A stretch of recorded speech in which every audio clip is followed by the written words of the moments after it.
Dando sequência ao nosso segundo dia de encontro, eu gostaria de agradecer a todos a presença de vocês, aos que estão no YouTube também, muito obrigado pela presença e participação de todos. Bom, nesse segundo encontro eu vou apresentar a professora Rose, nossa coordenadora de espanhol, que fará a apresentação dos palestrantes e bastante apropriado, porque a Rose é a nossa coordenadora de espanhol e aqui está para unir, né, com uma tarefa árdua aqui de unir a Latinoamérica e o Brasil.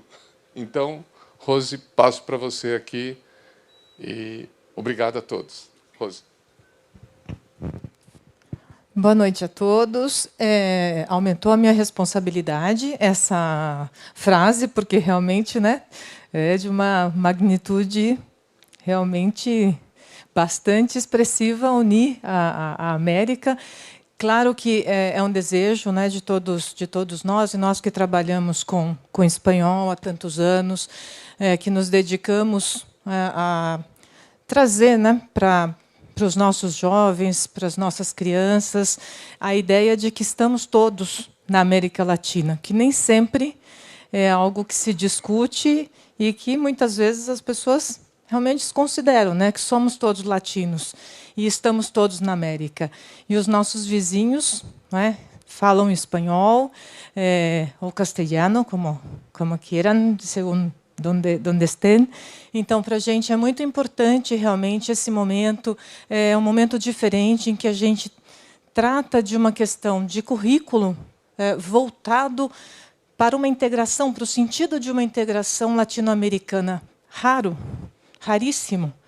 Então, quando o Almeida conversou sobre essa possibilidade, realmente me pareceu algo assim sensacional.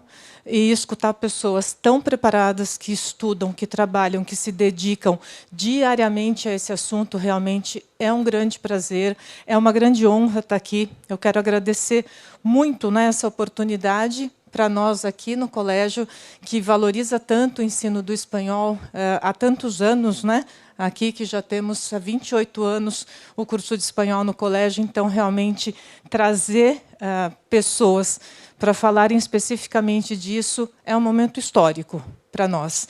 E ontem tivemos já discussões extremamente produtivas, apresentações maravilhosas, né? Ficamos com aquele gostinho de queremos saber mais, queremos mais coisas sobre esse assunto, e hoje teremos, felizmente, a possibilidade de aprofundar esses temas e trazer essa questão da América Latina aqui com os nossos palestrantes, né? O professor Edson Cuervo Montoya, é professor na Universidade del Valle, em Colômbia, filósofo, mestre em pesquisa em educação por la Universidad de Alicante, em Espanha, e doutor em Ciências da Educação pela Universidade de Valência, também em Espanha. Desenvolve pesquisas na área de currículo, de gestão.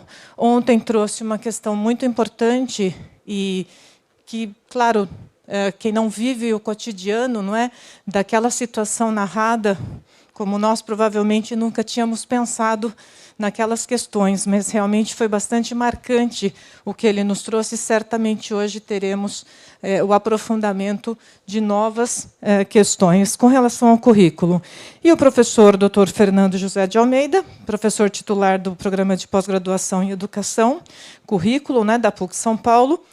Como sabemos, foi secretário de Educação Municipal de Educação aqui de São Paulo, diretor nacional do SESC, nas áreas de Educação e Cultura, e desenvolve aí uma série de pesquisas também muito conhecidas, né, na área de educação com ênfase em informática. Então, vamos também ter oportunidade de escutar. E, como ele mesmo disse ontem, quer dizer, ele pensou já nessa questão de um currículo, de um sentido de integração de um currículo dos países do Mercosul. Então, claro que a nossa expectativa é muito grande para o que vamos escutar hoje. Queria agradecer a presença de todos os que estão aqui, né? Lembrar que nós temos aí o nosso QR Code, podem mandar perguntas, e agradecer as pessoas que estão no YouTube, que estão em casa aí nos seguindo, que sabemos também que é bastante gente. Ontem também tivemos uma participação bastante intensa, então é o momento de começar essa nossa atividade, certamente, repito, histórica de hoje. Vou passar a palavra para o professor Cuervo Montoya.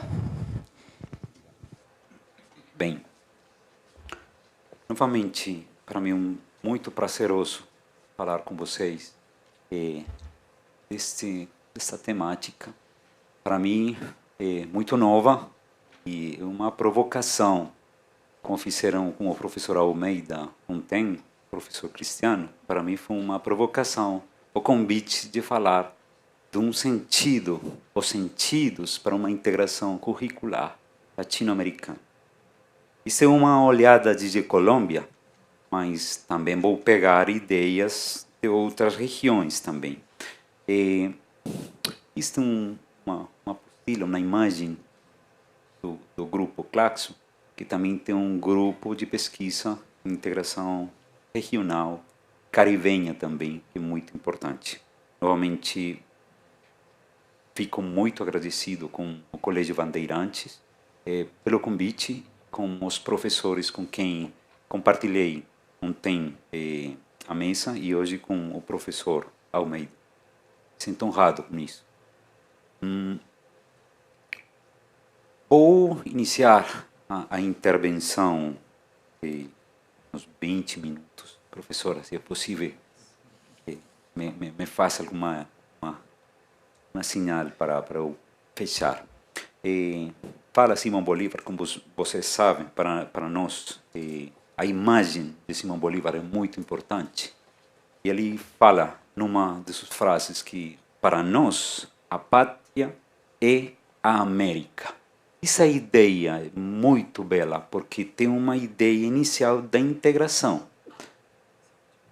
E por isso eu prefiro sempre uma imagem de Latinoamérica na política.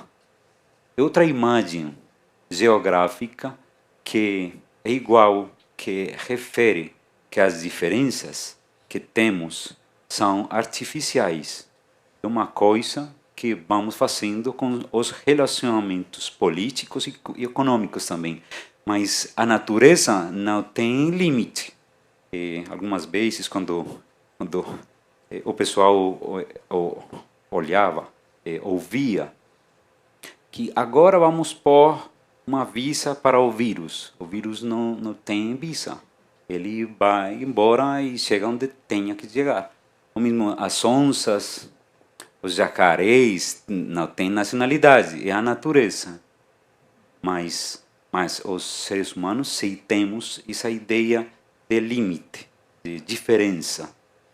Por isso prefiro essa ideia de uma Latinoamérica unida, natural, mais perto de nós. A sequência que vou fazer hoje são 5 pontos. Primeiro, uma pergunta: o que é o que estamos pensando por currículo aqui, que pode ser muitas coisas. Vou apresentar uma ideia do currículo, que pode ser também batida, pode ser trocada, discutida. Algumas ideias para uma possível integração curricular latino-americana. Ideias, porque eu acho que o professor Almeida tem já, inclusive, trabalhos feitos que eu tive a possibilidade de olhar, de ler, de aprender muito, professor, de seu trabalho. O currículo da cidade, das cidades e ruralidades latino-americanas, para ampliar mais a ideia do currículo. Algumas perguntas por fazer, não são todas, são algumas, e umas conclusões que eu quero apresentar. Bem, primeiro, o que estamos pensando por currículo aqui? Normalmente, as discussões do currículo, o pessoal pensa que tem a ver com uma construção técnica, um pouco chata, algumas vezes falam, bem, agora vamos fazer currículo. Meu Deus, currículo. Eu tenho preguiça, muita preguiça de fazer estruturas técnicas, mas temos na Latinoamérica um pensador muito importante, que é o professor Tomás Tadeu da Silva, e ele fala isso, que o currículo é uma trajetória, o currículo é uma rota, uma ideia muito bela para mim, porque traz algo de minha identidade, e a ideia da viagem. O currículo é uma viagem pelo conhecimento para levar as pessoas a fazer a construção de sua identidade. Uma primeira pergunta, então, qual é a identidade latino-americana? É possível pensar uma identidade latino-americana diversa, ainda não construída com todas as culturas, que são muitas, são diferentes, estão feitas com muitas histórias diferentes, muitas riquezas. Mas é possível pensar uma identidade latino-americana, que se o currículo pensa a construção da identidade, temos que pensar quais conhecimentos se requerem para fazer uma identidade latino-americana. Tem que ser muitos.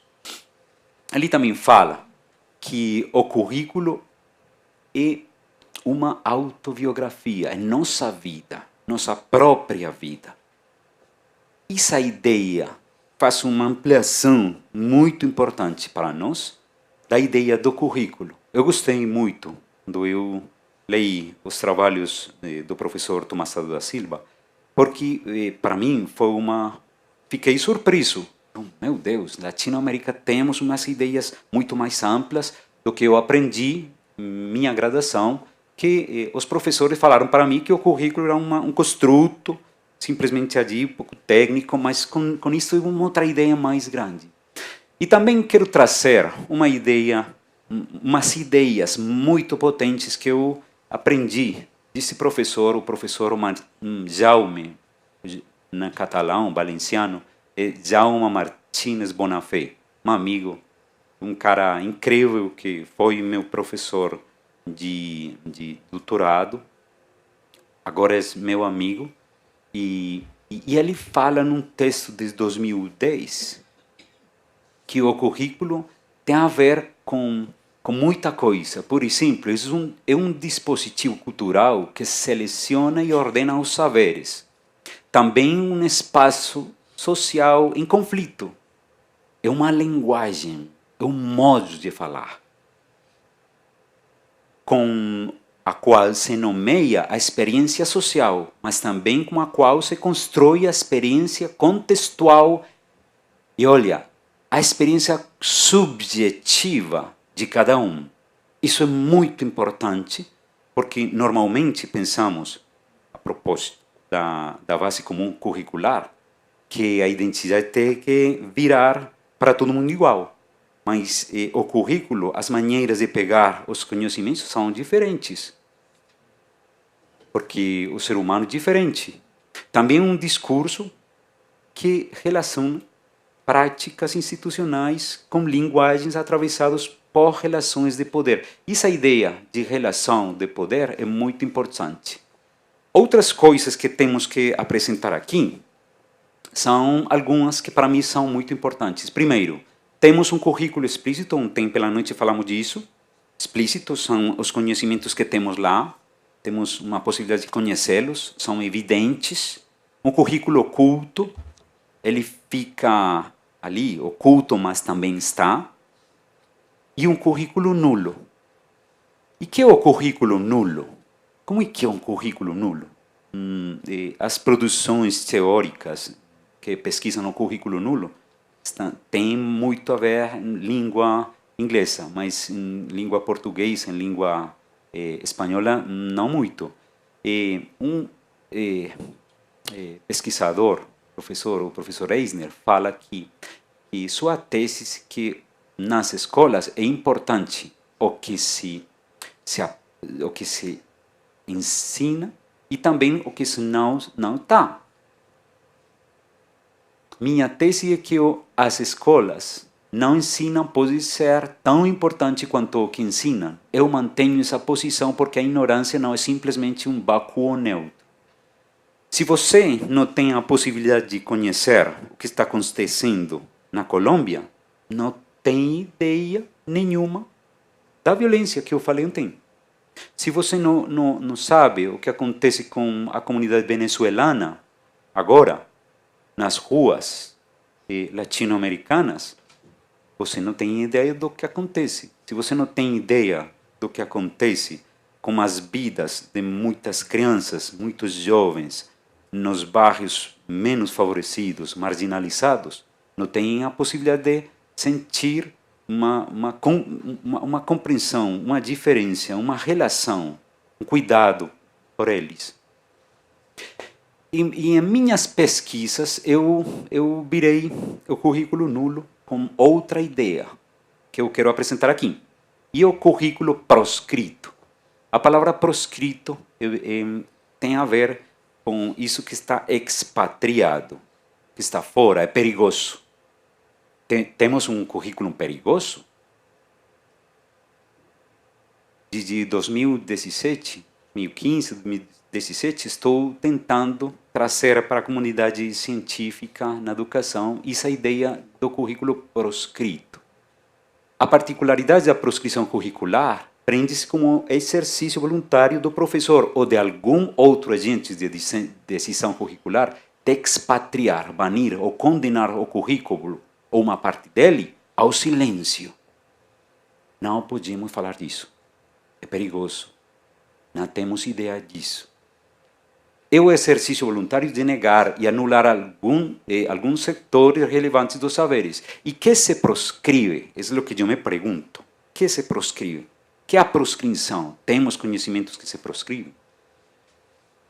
E eu acho que são muitos, e cada área terá suas reflexões nisso. Por exemplo, a literatura erótica no ensino básico e secundário, falava com umas professoras de literatura, que não se fala. Não estou falando de literatura pornográfica. Não, a pornografia é uma decisão dos adultos, estou falando do erotismo. O erotismo é a possibilidade de conhecer o corpo humano, a sensação, a vitalidade. A palavra eros tem que haver uma vida. As outras sexualidades são proscritas. A literatura política, por exemplo, na Colômbia, é muito engraçado, mas também doloroso, que muitos professores de literatura fecham e proscrevem o ensino da literatura política, porque alguns deles pensam que pode vir depois uma briga e violência, mas se eu não tenho possibilidade de conhecer as reflexões de outros em matéria política, não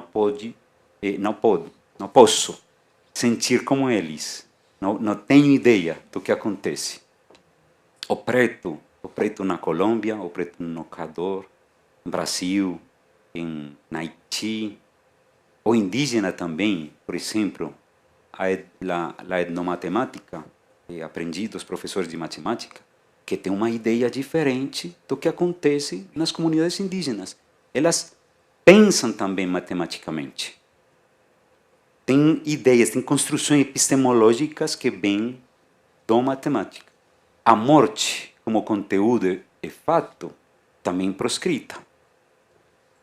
No ensino básico e secundário, um pouco na universidade falamos da morte. E claro, chegou a pandemia e todo mundo ficou com medo. Ninguém tem ideia do que é a morte. E, desafortunadamente, ou realmente, o ser humano tem que morrer. É uma ideia de fato, é a realidade. Mas o pessoal nas aulas não fala disso. A violência, como eu falei ontem, e a filosofia latino-americana trouxe esta ideia, dizia a experiência pessoal. Sempre muito importante falar do que acontece ao pessoal. Eu sou professor de filosofia do ensino médio. foi muito engraçado e também doloroso que, quando eu estive lá na faculdade da Universidade de Antioquia, em Medellín, meus professores nunca falaram da filosofia latino-americana. Eu levantei a mão. Professor, um professor que não falou seu nome, por suposto, ainda está trabalhando. Professor, que dia vamos falar da filosofia latino-americana? Senhor Cuervo, filosofia latino-americana. ¿Quién dijo que eso existe? La filosofía se hace en alemán, se hace en inglés y si acaso en francés, pero ni en português ni en español se hace filosofia. Eu fiquei chocado. Meu Deus.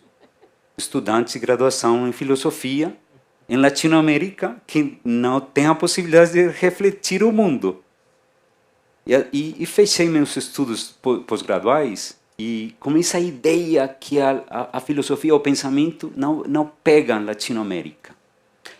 Essa ideia, então, do currículo proscrito também tem a ver com outras ideias pós-críticas do currículo, que tem umas categorias de análise que nós vamos falar, que tem que ver com alteridade, diferença, subjetividade, as relações saber-poder, representação, cultura.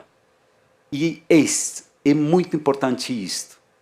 As discussões atuais no currículo têm que ver com a identidade, com o gênero, uma subjetivação, com a linguagem, porque estas categorias têm um entrecruzamento com a pessoa, porque faz uma constituição de nós. Então, nestas preocupações ou temáticas que temos nos discursos curriculares atuais, temos o pós-colonialismo e o currículo. E de ali é que eu vou partir para apresentar algumas ideias para uma possível integração curricular latino-americana. Na realidade, nós temos algumas histórias com isto. Por exemplo, este é um encontro muito importante que acontece na Latinoamérica, um encontro de o general San Martín e o general Bolívar, em Guayaquil, no Quito. E para a gente, muito importante, porque são os dois generais que estão brigando com a colônia espanhola para tirar ela fora. E acontece lá. E aqui, detrás deles, está o Rio Guayaquil, um monumento muito interessante, e acontece... Bem, o que foi depois foi uma briga entre eles, uma discussão, mas é histórico, porque fala de uma América total, uma ideia da América que é muito potente para poder fazer uma resposta. Mas eu acho, para fazer alguns relacionamentos históricos com um personagem muito importante, que é o professor de Bolívar. É um professor venezuelano, o professor Simón Rodríguez, uma pessoa, pouco não se fala muito dele, mas ele faz um projeto, uma projeção do que acontecerá nas guerras republicanas da Gran Colômbia, que ajudaram a Peru, a Bolívia, a Equador, a Colômbia, a Venezuela, por supuesto. E ele tem uma frase que eu gosto muito. Enfim, esperanças há. Onde iremos buscar modelos? A América é original. Originais devem ser suas instituições e seu governo. E originais os meios de fundar o meu, e o outro. Ou inventamos ou erramos. É uma ideia muito forte. Ou fazemos o que temos a fazer na América Latina, ou vamos errar. Essa ideia dele é muito potente para ainda trazer a uma palestra como esta. E também temos as respostas ao que acontece em Brasil, que você falou. O professor Alessandro Barbosa, da Universidade da USP, ele fala isto, que o Brasil também tem que perceber-se como brasileiro, mas também como latino-americano. Uma principal lição que o Bolívar deixa para a gente brasileira. É muito importante, porque por uma série de particularidades, o Brasil, muitas vezes, como falou o professor, e seguramente vai falar agora, fica longe da América Latina, mas com muito respeito que falo isso. Também temos outros projetos, como o projeto Tuning América Latina, a OCDE com suas ideias, que tem um percurso netamente neoliberal, um neoliberalismo muito perto do mercado, e outras ideias de integração, Mercosul, por exemplo, essa ideia boa de uma integração do Cono Sur e o que aconteceu. E também o Grupo Claxo tem, por exemplo, alguns trabalhos de integração regional que estão fazendo. Tem um grupo de trabalho que trabalhou até dezembro do ano passado, tem já uma série de reflexões ainda. Bem, algumas ideias desde Colômbia.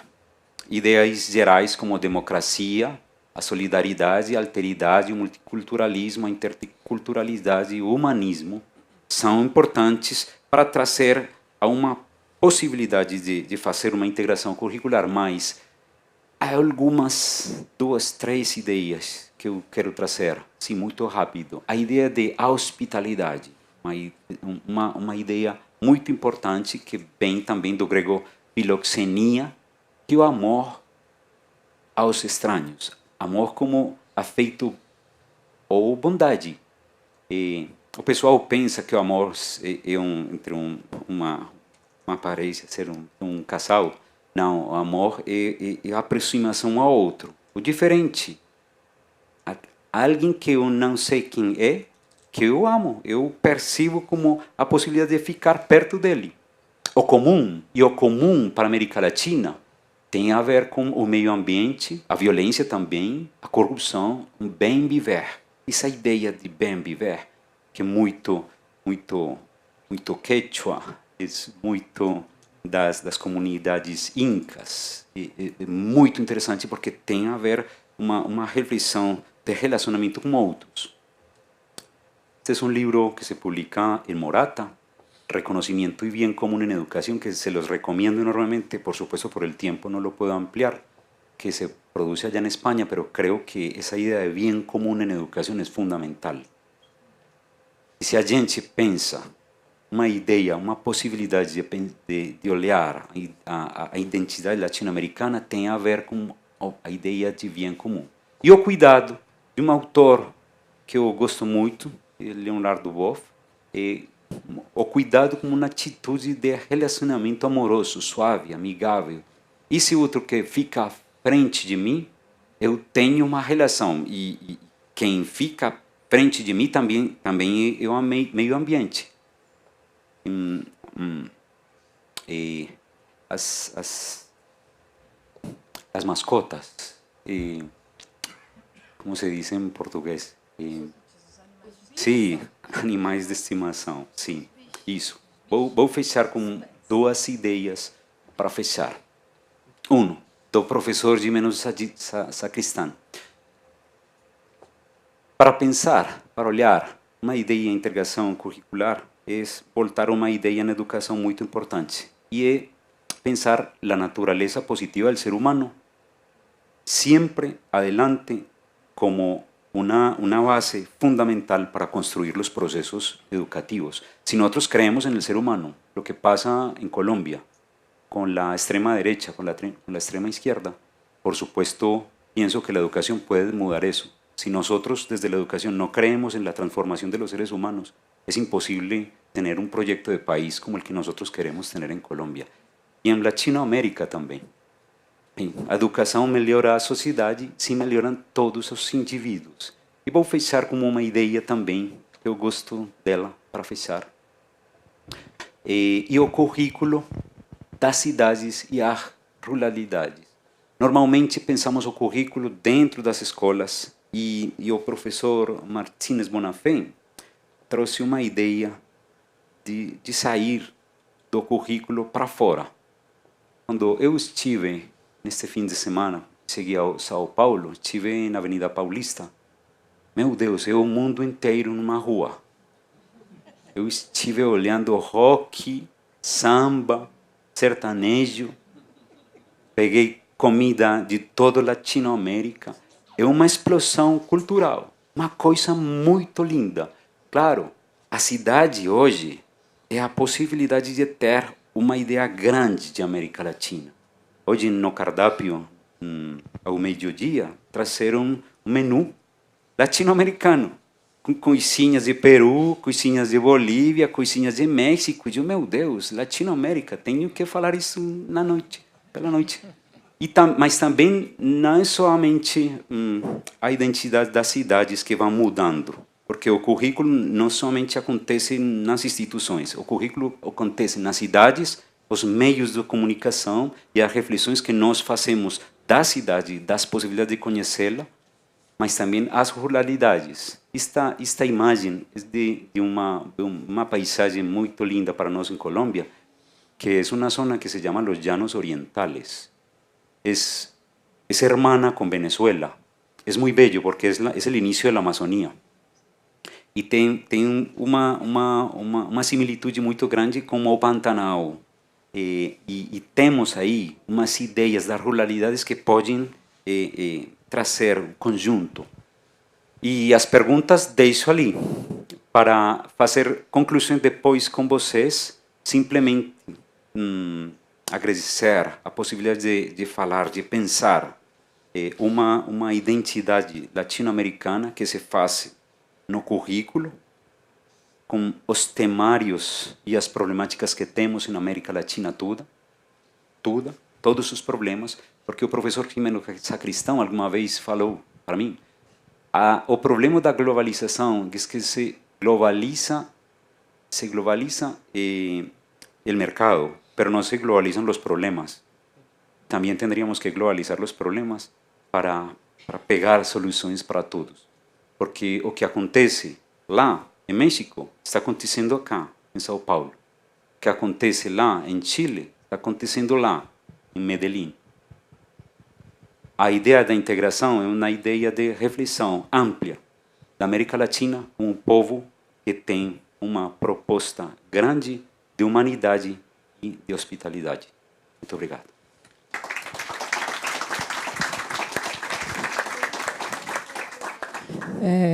Obrigado, professor Cuervo. Vamos passar aqui... Perdão, mire, es que esto es muy importante porque lo hablaba con ella que es peruana. Este es simplemente una cosa, es el final de una canción muy importante de la tradición argentina y peruana. Y dice así, forastero, a propósito de esa idea del currículum como viaje. Forastero, no pases de largo por mi pueblo. Los pueblos no se ven con los ojos en ráfagas.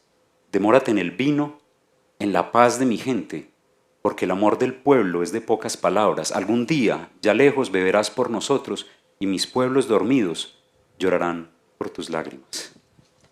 Qué hermoso. Bueno, hermosíssimo. E que bonita, que forma tão... que ele falou em espanhol, a gente, né, já fica ali numa sequência, mas uma maneira linda de terminar essa exposição tão estimulante.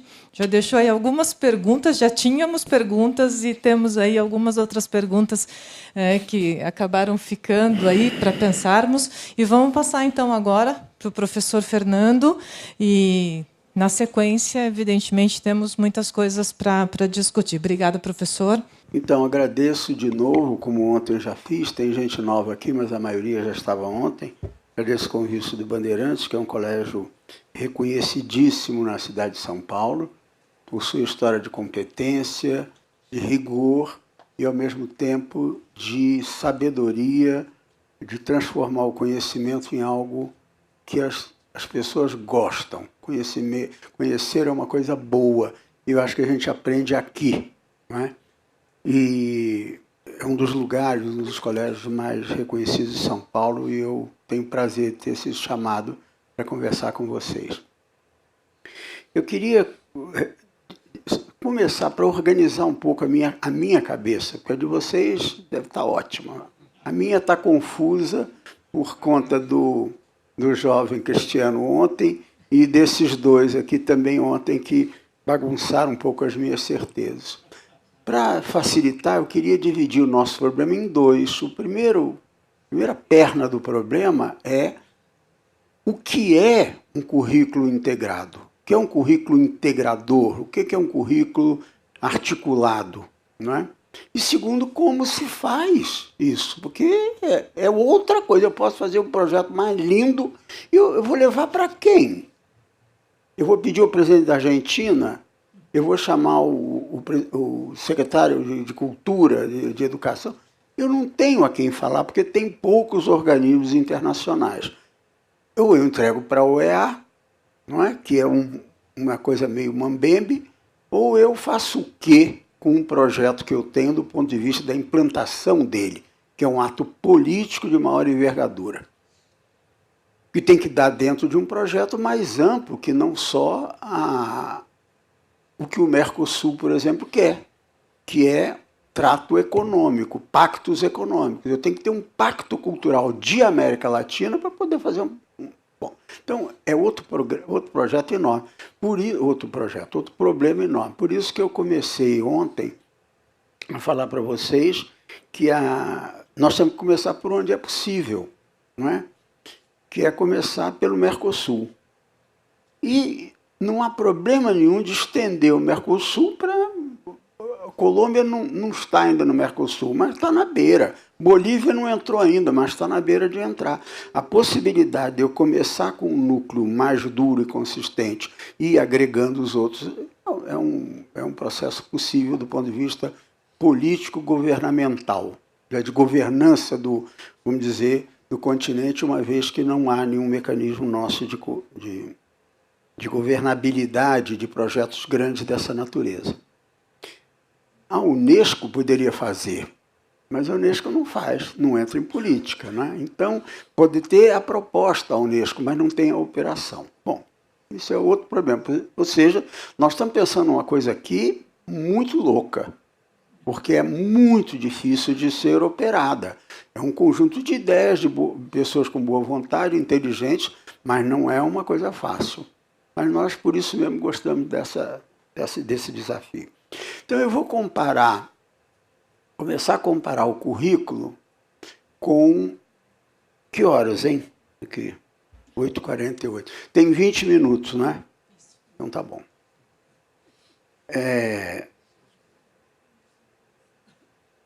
A primeira coisa é comparar o currículo com o museu.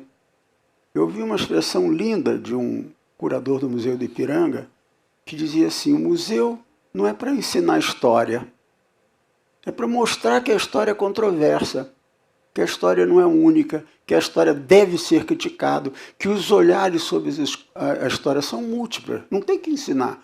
Não ensina nada o museu. Ele, se quer ensinar nada, ele vai ensinar aquela história oficial. Portanto, a história mentirosa, que tem omissões, que tem vazios, que tem incompletudes provocadas, violências de extração da realidade de dentro de si. O currículo é isso também, não é um lugar de ensinar as coisas, mas de mostrar que as coisas são controversas. E a experiência da contravenção, da contradição, da contraposição do fato químico e físico, biológico, literário, qualquer fato, educação física, ensino de línguas, é tudo cheio de contradição. Eu mostro que existe. Isso é o suficiente para o aluno, é o fundamento para que o aluno goste de estudar.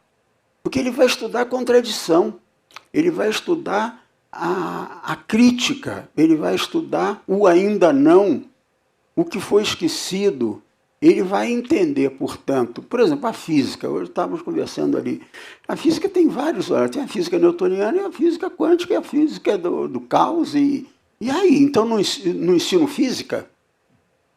Eu ensino ou então eu estou ensinando Newton, mas é mentiroso.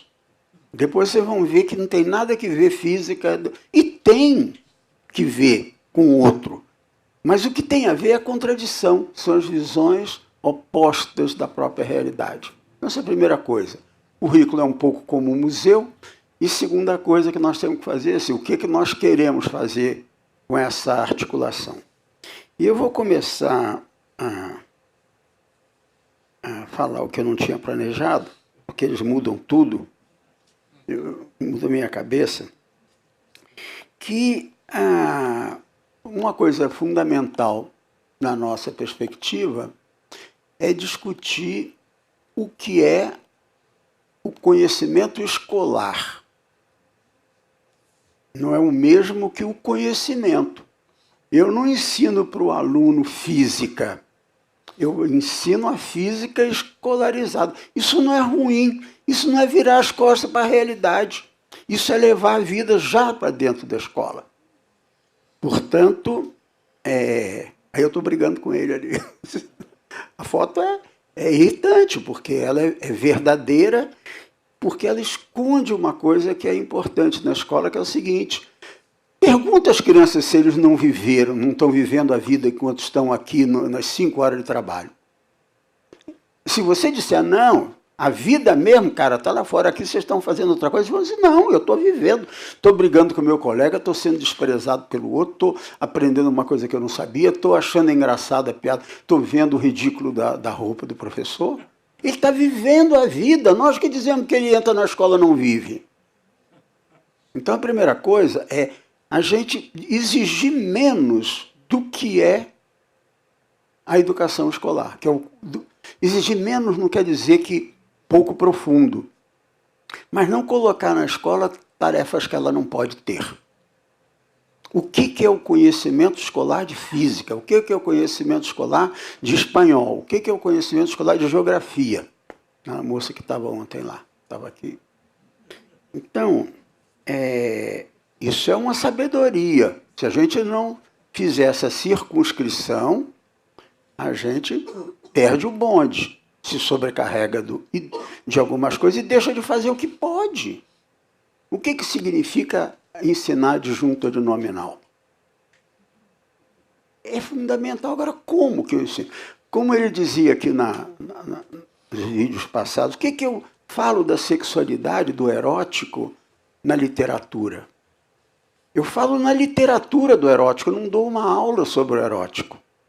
Então, Guimarães Rosa, no Grande Sertão Veredas, tem uma história profundamente erótica o tempo todo, que só se descortina a realidade no fim dela, e que é o momento em que a escola discute a sexualidade.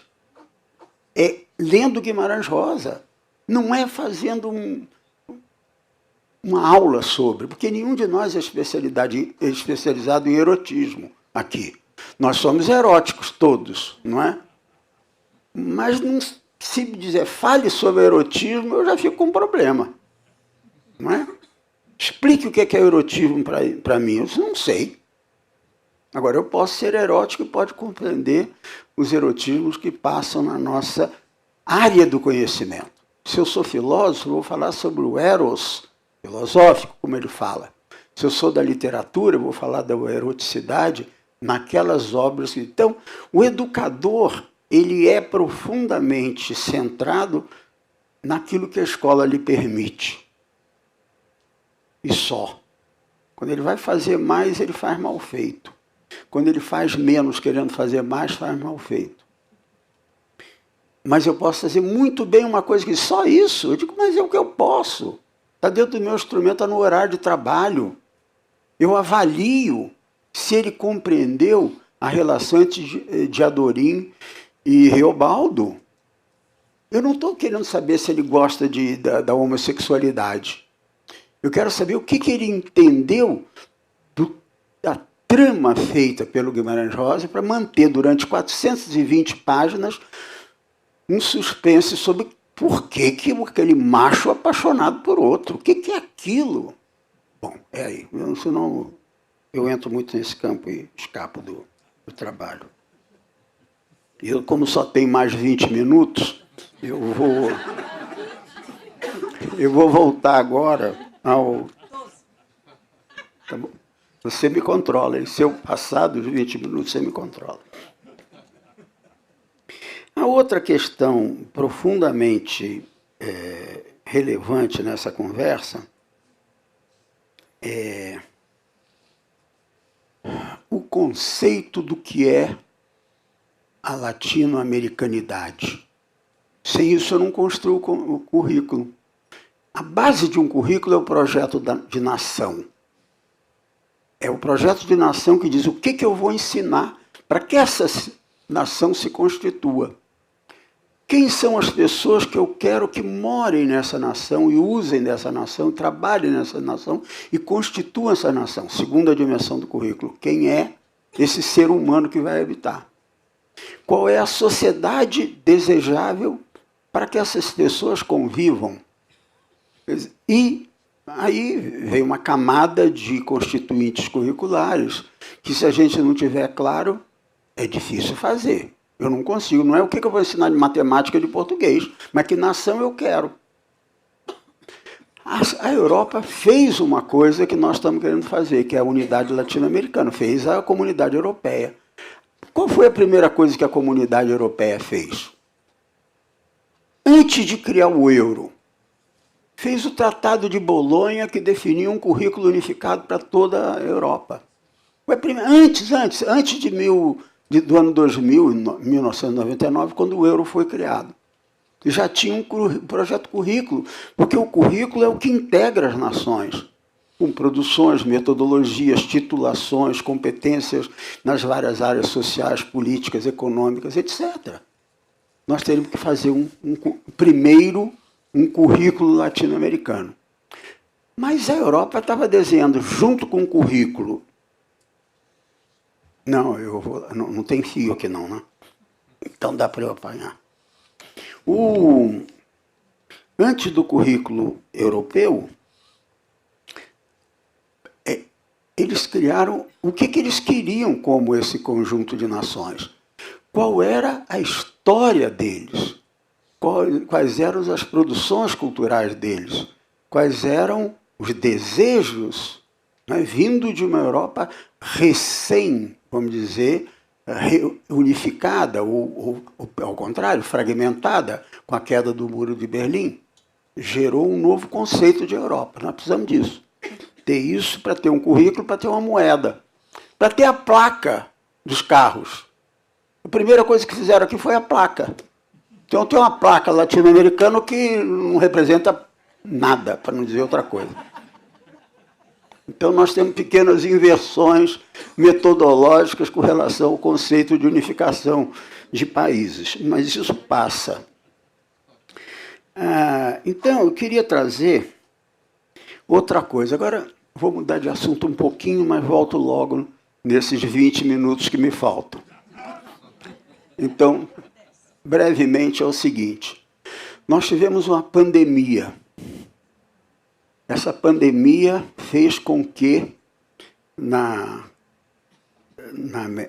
Brasil, a gente tivesse uma espécie de fúria dos secretários de educação dos estados e municípios, fazer um grande levantamento do que os alunos não sabiam.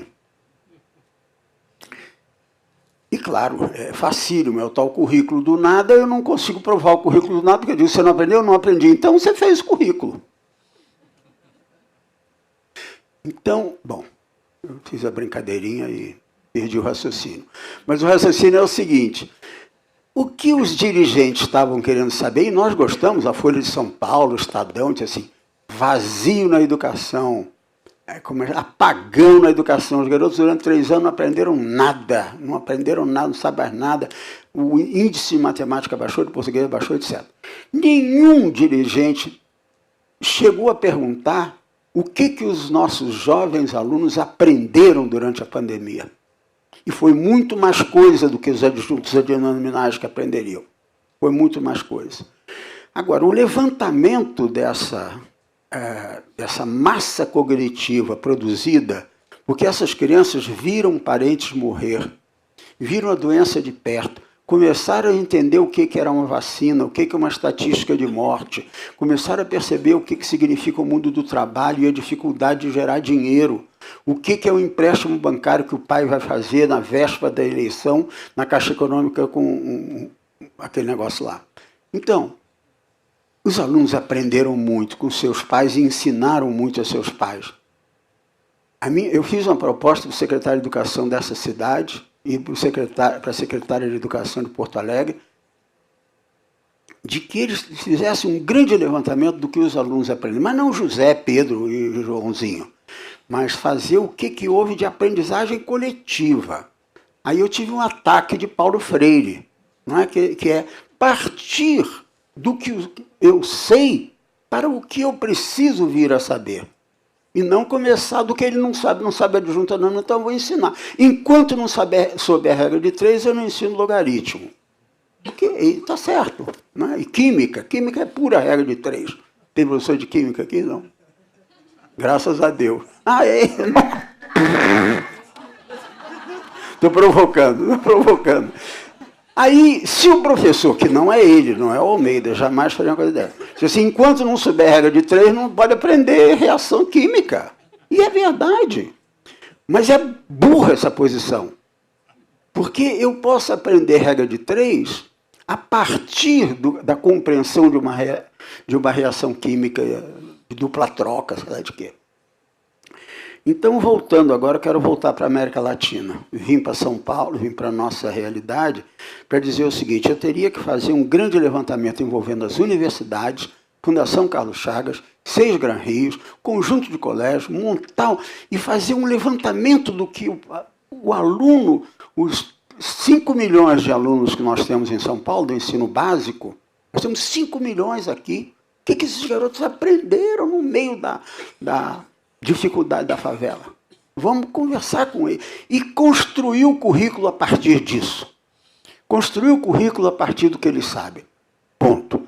Mutatis mutandis, ou seja, comparadamente, eu faria isso para a América Latina. A gente teria que fazer um processo de captura da cultura que a garotada tem nas suas diversas fases. A gente tem que conversar por algum lugar. Vamos começar educação infantil, educação básica, por onde nós vamos começar? E fazer um grande levantamento. E a partir desse levantamento do que a gente sabe, inclusive os jogos que são de etnomatemática, super complexos.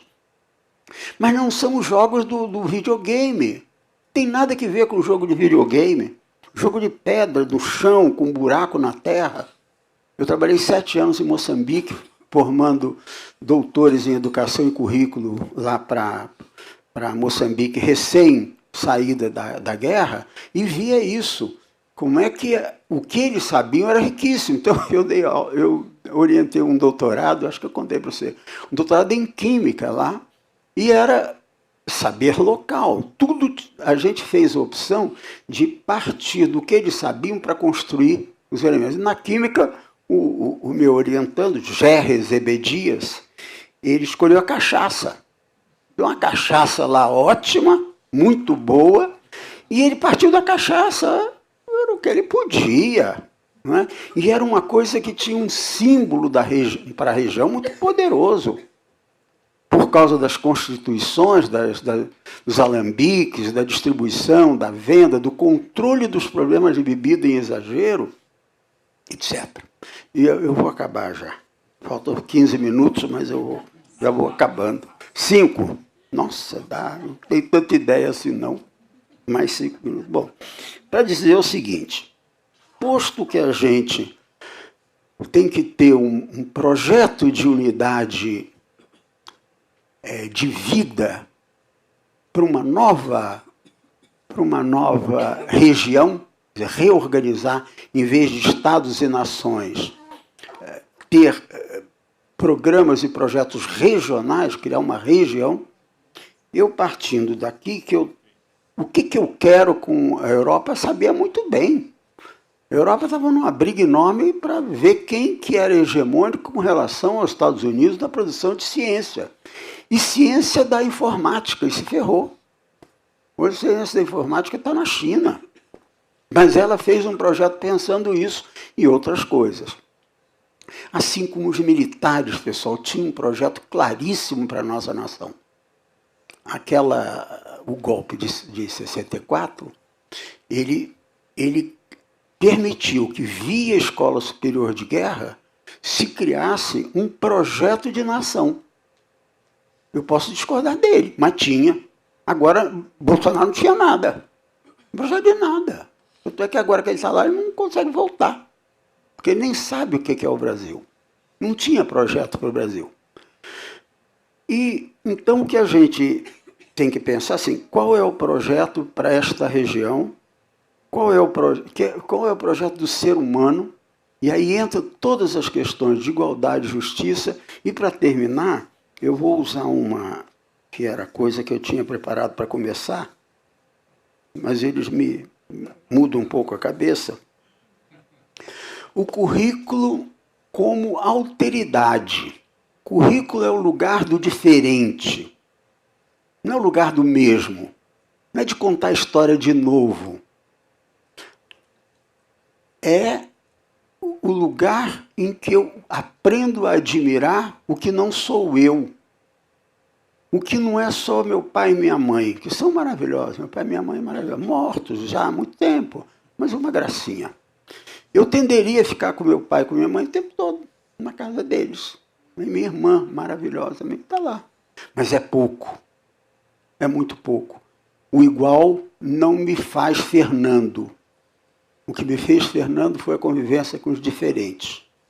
Então, o currículo como alteridade, na verdade, a passagem do senso comum para a consciência. Consciência filosófica, consciência estética, consciência científica, consciência ética. Não é? Porque a nossa vida diária nos diz que ela dá explicações muito rápidas para o que nós fazemos. E ótimas, confortáveis. Mas são pequenas. Quando eu vejo uma avó que começa a dar uma aula, tem um monte, eu também sou avô, então, vejo, diz assim, olha, meu neto, entra numa tela grande assim, com um computador lá, diz, meu neto tem 8 meses, mal sabe andar, mas ele passa a mão na tela do computador e aponta e escolhe o programa que ela... Isso é grande porcaria, dá vontade de dizer, grande porcaria, seu neto fazer isso. Porque ele não é nativo digital, porque ele consegue fazer essas coisas e instalar, já um pouco mais velho, com 1 ano e meio, instalar o telefone da sua casa. Porque esse neto dessa pessoa faz, com 1 ano e meio, já instala tudo na casa dela. O que é... De todos nós, quando avós, ficamos completamente imbecilizados. E essa imbecilização dos avós a gente ficar no patamar do senso comum. O que esse garoto sabe? Ele é um macaco que imita as coisas porque vê a mãe fazer, o pai fazer, a mãe que alimenta, o pai que pega no colo, sacode e leva para passear. Aí ele faz o que o cara faz, mas ele não pensa nada, ele é um prestidigitador de teclados, de telas, de qualquer coisa, mas é um nativo digital no sentido Pato Donald. Pato Donald ia visitar as terras nativas, o nativo é o cara que não vale nada, que não consegue valorizar a riqueza que tem no solo. Assim diz Tio Patinhas. Falta 2 minutos ainda, 5. Acabou, 1. Está rendendo aí. Então, a gente tem que superar. A escola é o lugar de mostrar a contradição, mostrar que existe o diferente e mostrar que isto que é o senso comum, que você já traz para a escola, é maravilhoso, mas eu não posso ficar nele. Eu tenho que superar o senso comum pela consciência, vou repetir, filosófica, científica, ética, política e estética. Eu tenho que passar de gostar de desenhar, para entender o que é o desenho humano, o que são as manifestações, é outro passo. Mas parte do gostar, do conhecer, do conhecimento dado pelo senso comum, etc. Não vou falar mais, porque senão ela bate em mim. Muito obrigado.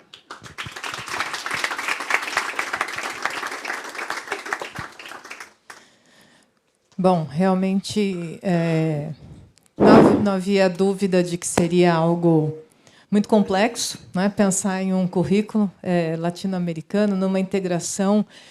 Me chama muito a atenção naquele canal History Channel, certamente vocês já viram, eles têm um horário para o Brasil e um horário para a América Latina. Sempre quando eu olho, eu falo, mas é isso mesmo, né? América Latina, esse mesmo programa vai passar às 10 horas, na Argentina, por exemplo. No Brasil, horário para o Brasil. Brasil e América Latina separados ali, nesse horário. Então, é algo muito enraizado. E a gente, né, que trabalha com isso, tenta o tempo todo tentando mostrar, olha, e o que vocês acham? Ou discutir, né? Discutir, não precisa, a gente não mostra, mas tenta discutir como cada um se sente. Essa discussão não é só nossa, em outros países, né? No México, por exemplo, já tive a oportunidade de discutir essas questões também. Você se sente mexicano, você se sente latino-americano.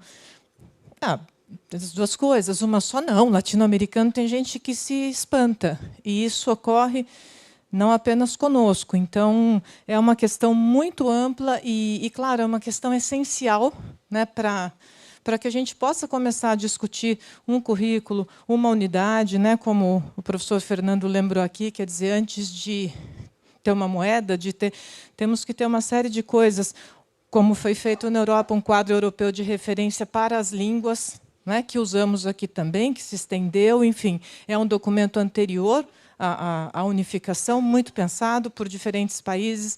Então, uma série de situações que envolvem algum tipo de integração. Então, nesse sentido, realmente, pensamos nisso, trabalhamos com isso, é muito complexo, e ficou bem claro aqui no que nós dissemos. Recebemos várias perguntas, agradecemos também às pessoas aí que estão em casa, que também nos enviaram, e eu vou aqui transmitir algumas delas, né, sintetizando algumas ideias.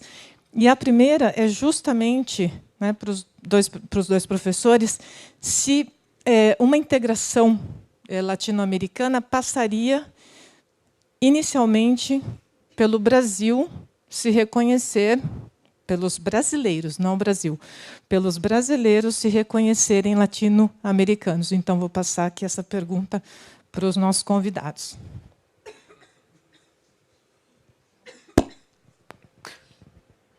Uma pergunta forte, mas para quem não é brasileiro, ou brasileiro de coração, que eu sinto. Eu acho que uma pergunta que a gente tem que fazer em cada país, porque também temos diferenças.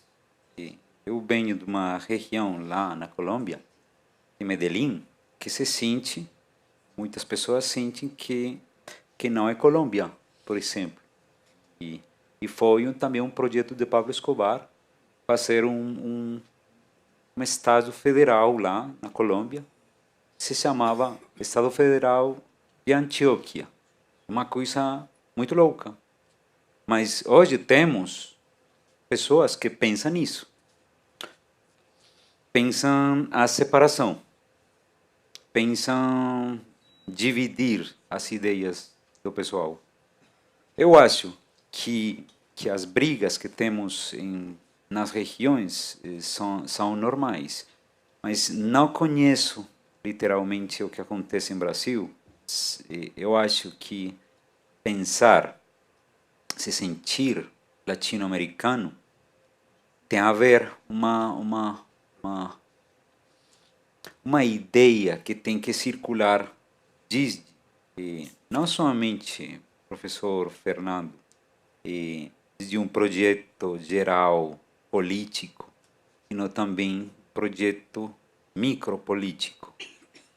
Tem uma escala, uma escala grande, muito longe do Mercosul, do projeto de Tuning, projetos grandes de política curricular, mas também tem a ver com o que acontece com uma criança que tem uma relação com o time de futebol do Brasil e tem um conhecimento do que acontece também com as comidinhas que comem no shopping, e tem uma ideia grande que o professor na escola, na sua aula, fala da possibilidade de ter relacionamentos em toda a América Latina. porque, como fala Gimeno Sacristán, as políticas são políticas curriculares, mas o que pode fazer o professor, a professora lá na aula é realmente o que é possível fazer. Eu posso ter uma ideia geral da integração curricular, mas se o pessoal não tem, o pessoal de professores não tem um interesse de trazer essa ideia de currículo integral para a América Latina, não vai dar qualidade. Então, como a pergunta que faz a pessoa, eu acho que os brasileiros, como faz o professor Barbosa da USP, tem que refletir também que fica no Cono Sur, é um país continental, mas a América Latina olha o que está acontecendo. E e eu falo com muitas pessoas, para nós é muito importante o que acontece no Brasil. Eu vi também que muitas pessoas, por exemplo, como o professor Almeida, está aqui, que está tentando levar para nós lá, na América Latina, uma ideia de integração latino-americana. Isso é entender-se como latino-americano. E não é simplesmente uma coisa política grande, também é uma coisa de micropolíticas. E se o pessoal pode pensá-lo, pode fazê-lo depois. Eu vou só complementar uma coisa, partindo da ideia dele, para chegar à segunda parte da questão da tal identidade. Lembra que eu falei assim, para a gente construir um currículo, tem que ter primeiro a identidade ou o que queremos como nação. Né? Agora, a identidade não necessariamente é um ponto de partida. A identidade é um ponto de chegada. Então, o currículo, ele não parte de que há a identidade, então vamos fazer. Bom, se já há identidade, então não preciso fazer o currículo. Estou exagerando por absurdo, mas dizendo o seguinte, se de um lado a micropolítica trazida bem aqui, sem ela não acontece a macro, eu não posso atribuir tudo à micropolítica, eu tenho a macropolítica, que ela é o contrário quase.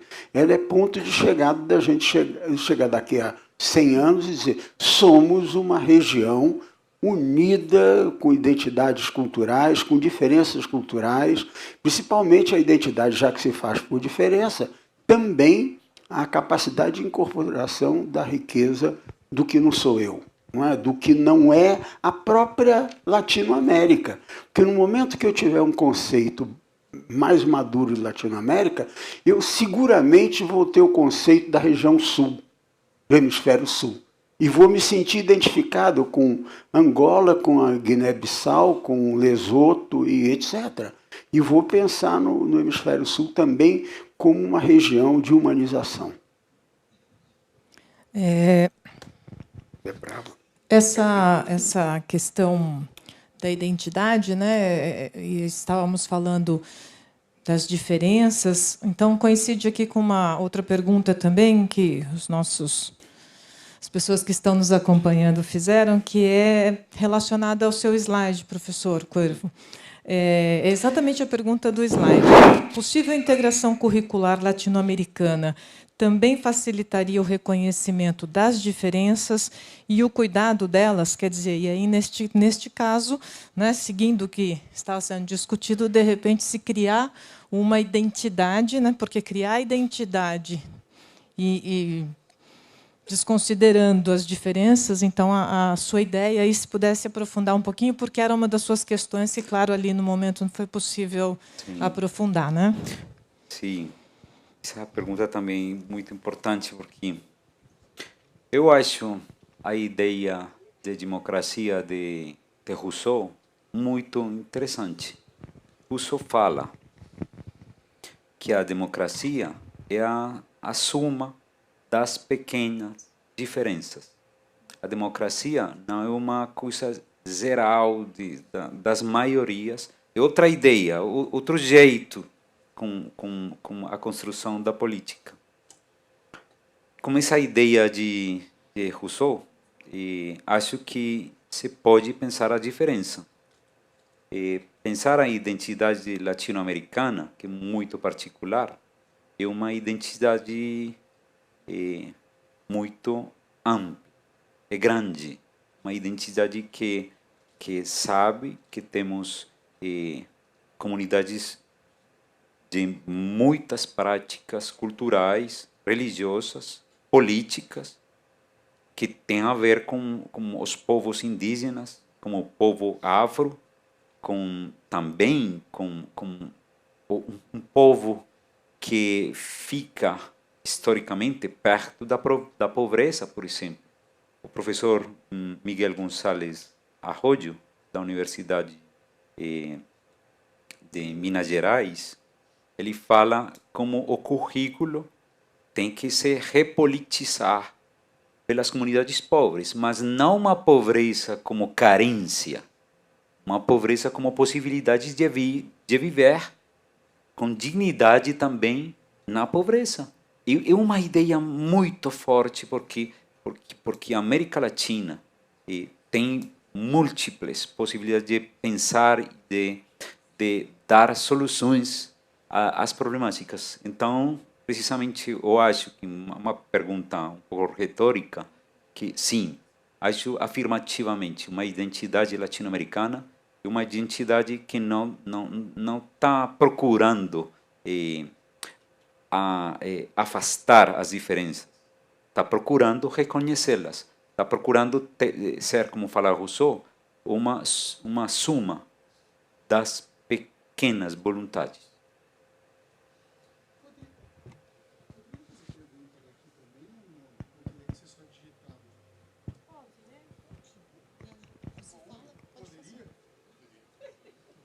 Prestigiar quem veio também, não é? Então, vamos aqui passar Temos já várias pessoas aqui. Boa noite. Professor Fernando, eu queria fazer uma pergunta para o senhor. Não sei se o senhor me permite, dentro dessas discussões sobre currículos, mas eu sou professor de Fundamental 2 e Ensino Médio. Eu gostaria de saber se a gente poderia pensar um pouco na praxis também, de como levar essa discussão para a prática dentro da sala de aula, de como a gente poderia transferir essa discussão para a sala de aula.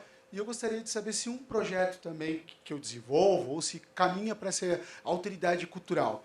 Eu fiz uma pesquisa recentemente com os meus alunos, eu trabalho aqui nessa região, e eles conheciam mais países da Europa do que propriamente cidades e bairros de São Paulo. Então, eles conheciam uma bolha relacionada a essa região aqui da Zona Sul, mas não conheciam outros lugares. Nós fizemos um trabalho sobre coexistência cultural. Então, durante o ano, eles visitaram vários locais onde eles pudessem sair um pouco dessa bolha de identificação cultural deles. O objetivo foi visitar uma aldeia indígena, visitar um centro quilombola, próximo daqui também.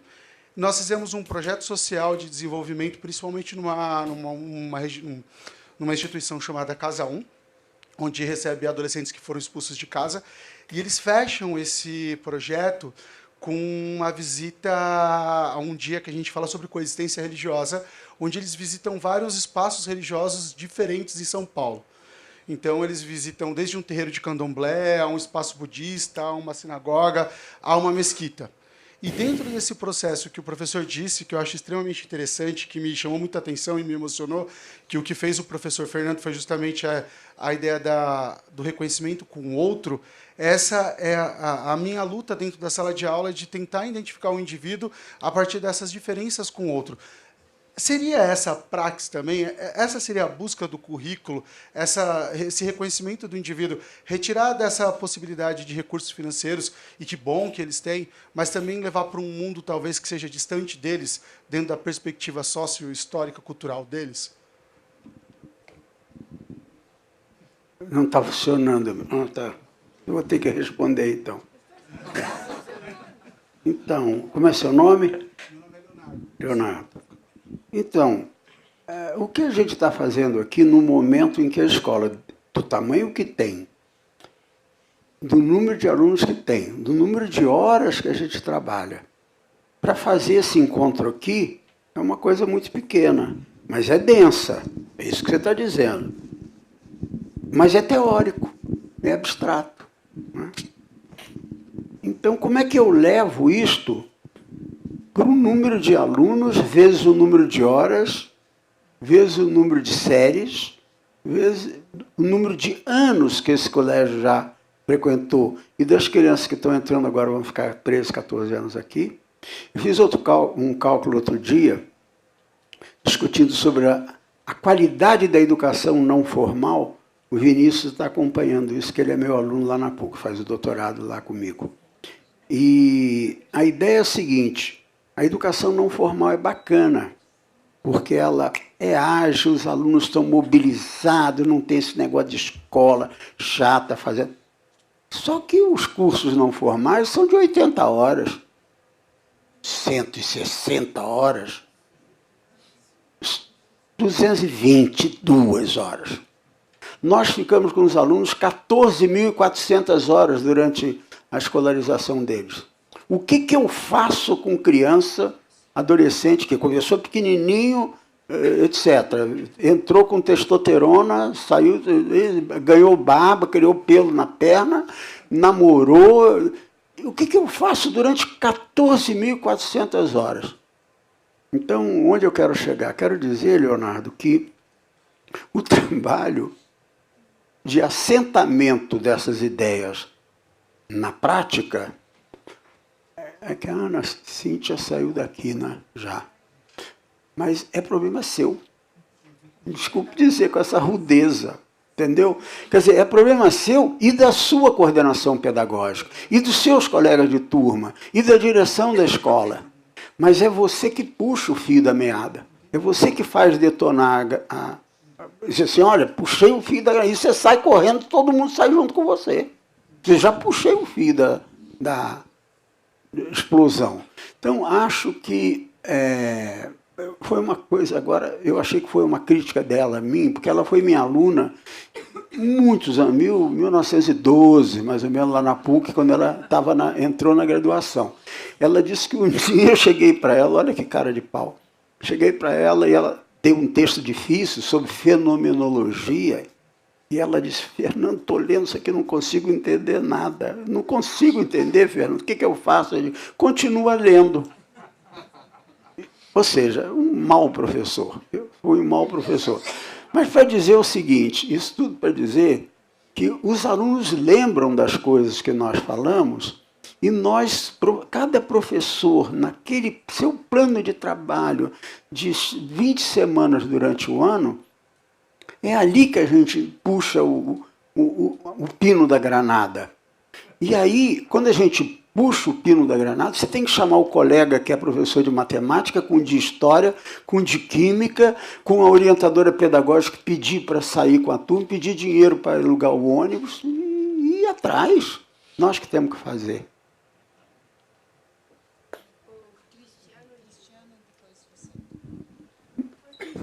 Vocês dois, por favor, não façam perguntas difíceis. Só uma pergunta fácil. Tá ligado. Gente, obrigado pela apresentação, belíssima, né? Fernando provocando, como sempre, bom. Eu fiquei pensando no problema da implementação, né? Que estamos tratando isso aqui agora. E a minha dúvida é quais são as condições para a implementação, né? Eu, primeiro, pensei que eu tenho uma experiência com avaliação de livro didático e eu tive alguma experiência com avaliação de livro didático na Espanha. E é curioso que os livros da educação básica, eles têm 1/4 do livro com estudos do meio, né, para vegetações autóctonas das regiões onde os alunos estão. Então, os livros didáticos, apesar de serem da nação, 1/4 do livro é regional, né? Eu fiquei imaginando na América Latina o contrário, né? Como é que a gente faz aqui 1/4 do livro latino-americano em cada país da América do Sul, né? Seria interessantíssimo pensar que a física pudesse ser dada, contextualizada em algumas das nações latino-americanas. A gente reclama que a gente não tem prêmio Nobel de Física, né? E a gente desconhece completamente a história dos nossos próprios físicos e desconhece mais ainda a história dos físicos dos nossos colegas da América do Sul, né? E, por último, eu gosto de pensar que a ideia de identidade e alteridade eu prefiro em espanhol, que eu acho muito mais bonito, né? Otredad. E essa ideia da identidade e da otredad serem simultâneas, né? Quer dizer, elas necessariamente, o eu e o tu se compõem como unidade dialética que não dá para separar, né? E isso implicaria, como você falou, Fernando, que o projeto implementado na Europa, né, que é a Bolonha, eu pensei no bolonhês, a gente podia fazer um projeto aqui feijoada, né, que era juntar todas as partes num grande caldeirão, ou o projeto mexidinho, não sei, talvez, né? Picadinho, tem um monte. Porque lá eles tinham esse projeto político que permitiu essa unificação, para variar, uma questão geopolítica e econômica, né? E nós temos esse mesmo problema, geopolítico e econômico, só que a gente não dá conta de que nós somos os oprimidos do mundo aqui, né? E que a América do Sul ela é expoliada há muitos e muitos anos, e a gente não consegue nem se dar a mão para se defender, né, da expoliação que a gente está sofrendo desde que os europeus chegaram, né? Então, bom, eram esses comentários. Eu agradeço mais uma vez a apresentação. Por favor, professor. Duas perguntas e a resposta, é isso? Tá bom, né? Tá bom. Eu continuo um pouco provocada com o Cristiano também. Ai, já ficou horrível. Um pouco provocada com o Cristiano. Gostei que você gosta da palavra otredade, que eu não consigo nunca traduzi-la, e é um conceito trabalhado pela Janine Puget. E quando você falou da otredade, eu lembrei do nós outros, né, no espanhol, que é nós e os outros, né? Bom, mas não era isso que eu queria provocar aqui. E se o meu sentimento de moradora de 40 anos no Brasil, e que em qualquer evento eu sou apresentada como Brasil, não como Peru, é que o sentimento de latino-americanidade eu não sinto vivo no Brasil. Eu sinto que nós peruanos, nós argentinos, nós chilenos, nos sentimos latino-americanos. Então, não sei se tem a ver com a língua, mas a minha sensação... Então, aí esse rostinho que o professor Cuervo colocou, né, é um rostinho que eu imagino com multiculturalidades, né? Inclusive, por exemplo, no Peru, a gente fala do indígena. Uma coisa é o indígena andino e outra coisa é o indígena da selva. Se a gente pensa no Paraguai, outra coisa, enfim. E as línguas, né? Eu trabalho em um centro de integração do migrante, não do imigrante, e sim do migrante, para incluir os migrantes do Brasil. Foi essa a inspiração da instituição que criou esse centro, que está muito mais frequentado por bolivianos, colombianos, venezuelanos. É a sensação de que o brasileiro não se sente latino-americano. Isso é uma grande questão que eu queria colocar.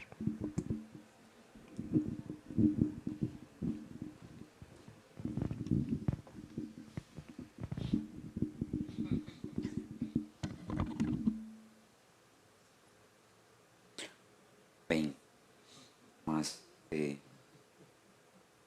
opiniões dos colegas. Mais que uma resposta é aprofundizar o que eles estão pondo na mesa.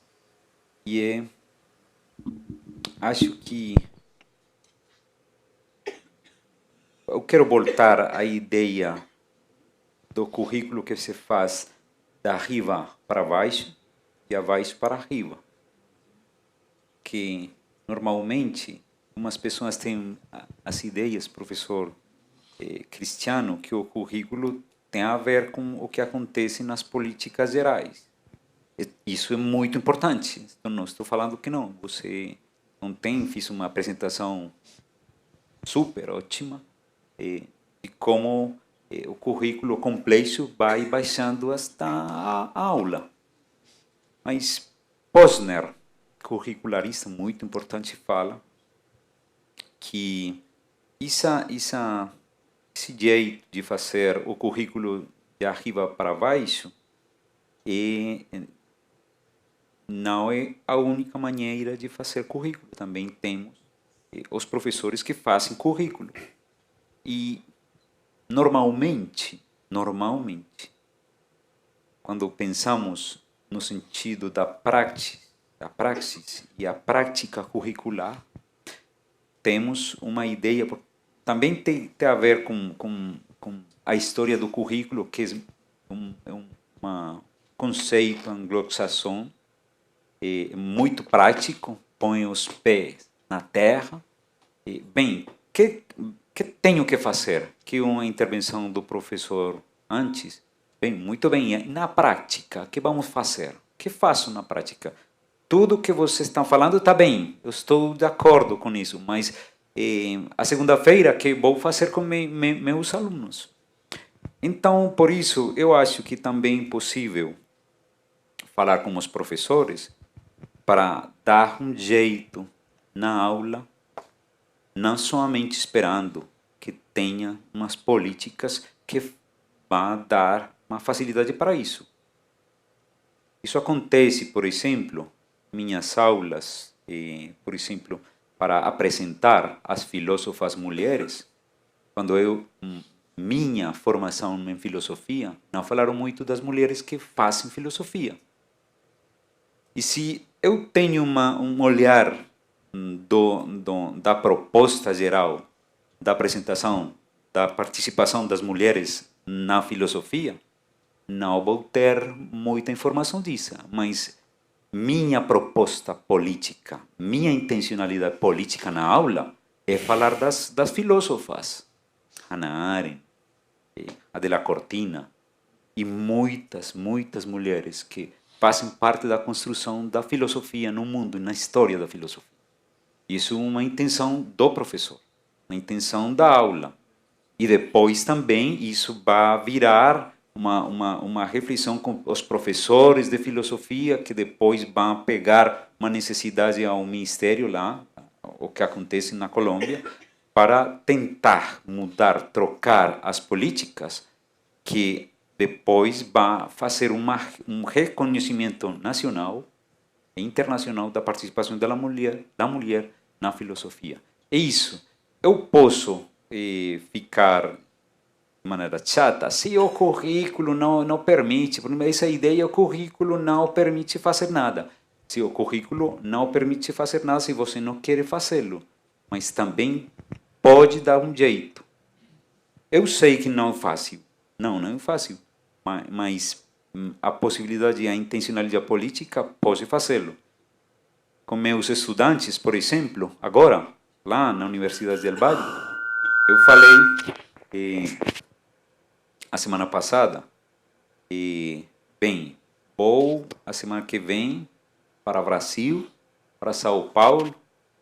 É muito importante que vocês, alguns de vocês, deem um início de estudar português, porque eu estou seguro que vou trazer muitos materiais para estudar o currículo, para estudar a educação infantil, para estudar as teorias críticas do currículo que vou trazer de Brasil.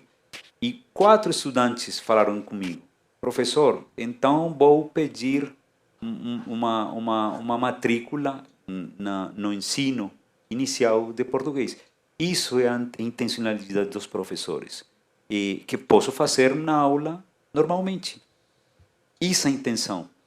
Mas se eu não faço um reconhecimento da produção grandíssima que se faz no currículo no Brasil, e meus estudantes não têm uma ideia disso, e ficam calados, seguramente vai ter uma intenção de estudar inglês e outros idiomas.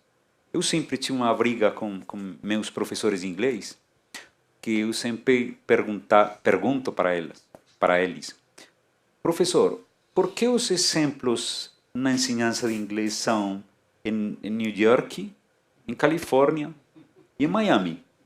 Eu vou em um restaurante em Miami e vou fazer... Tudo acontece lá, mas o inglês não se fala somente lá. África do Sul, a Índia, Japão, o mundo inteiro tem outras ideias. Quando eu tenho uma ideia, claro, os professores não gostam de mim com essas perguntas. Não, porque se faz isso assim. Simplesmente, se minha postura política é tentar fazer uma introdução, uma reflexão mais ampla ao redor do latino-americano, é possível fazer coisas que vão dando uma somatória do projeto.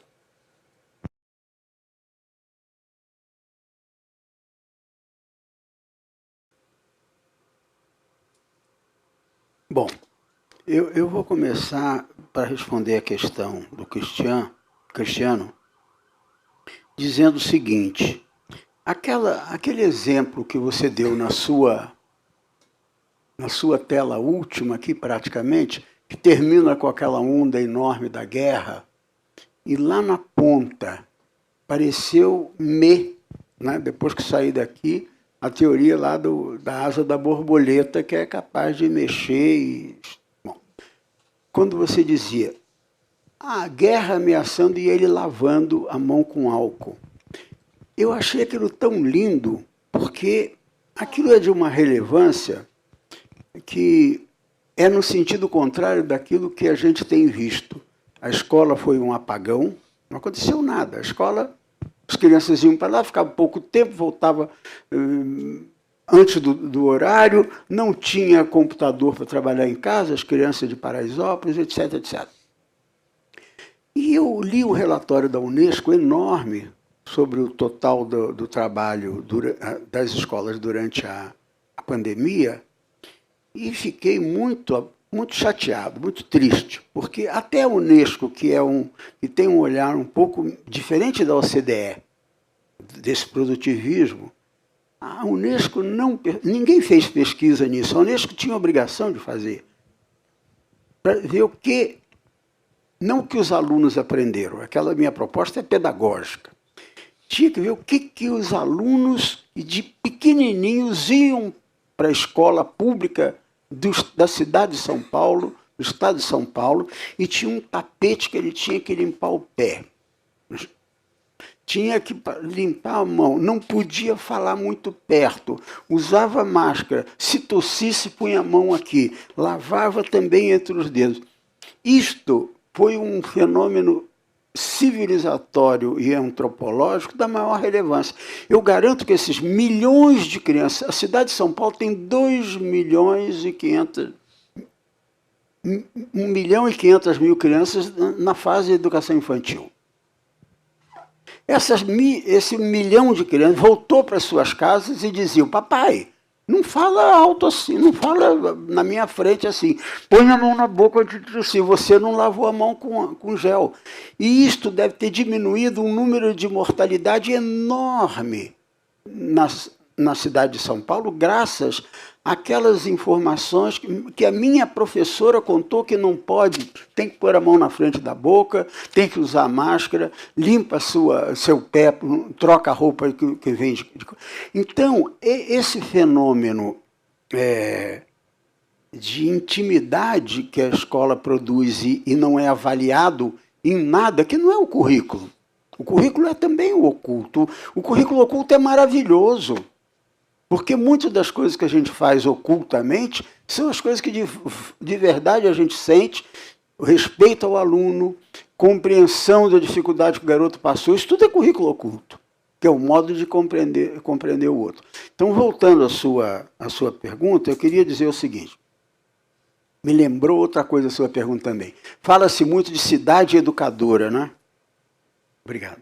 Cidade educadora. Cidade não é educadora porcaria nenhuma. Cidade não educa ninguém. Essa cidade que nós vivemos, ela deseduca.